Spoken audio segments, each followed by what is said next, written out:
Well, good afternoon and welcome back to News 18. Well, since taking office in 2000, Carrie Costello has served as the Tippecanoe County Coroner. Her extensive career spans over 2 decades as a police officer at Purdue University, as well as her role as director of a local women's shelter, demonstrating a diverse background. Her job as coroner is to bring closure to families during their most challenging times and being a voice for those who can no longer speak for themselves. I have Carrie with me today to talk about the challenges of the coroner's job. Thanks so much for coming in. Thank you. So first of all, you work very closely with police officers and fire, and of course with news agencies like us to keep us informed, don't you? Absolutely, absolutely.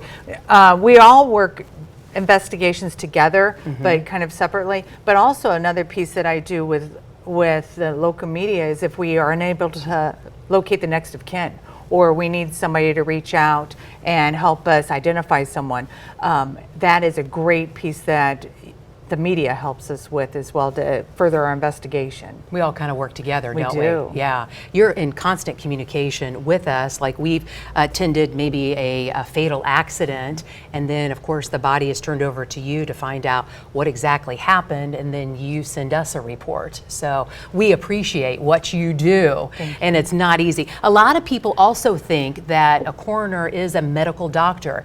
You're not a medical doctor. You have somebody that works for you that does that, correct? That's correct. I have a forensic pathologist. I have 3 of them that are specifically trained in death investigations that are not natural. Okay, so as far as some of the deaths that have happened here in the area, you were talking about overdoses, which are, you know, it's a horrible, horrible thing, but actually it's decreased over the years, right? Talk about that a little bit. It is decreased by 24%. I think working with our community partners in the health department and the different programs that Dr. Loomis has put in place has really made an impact on the decrease in the overdose deaths. Either they're getting treated quicker, the Narcan's working, there's a lot of things that are happening, but we have to do it as partnership and working together, and I think we've got a great partnership, and not just that, but the other task forces that also address these issues. Yeah, it does take a team effort. Now, as far as baby deaths, you also said that the infant death syndrome is also going down too, and that's great news. Right, the infant mortality rate has gone down, and that is wonderful news, and our great partners at the hospitals are also a big impact on that in education.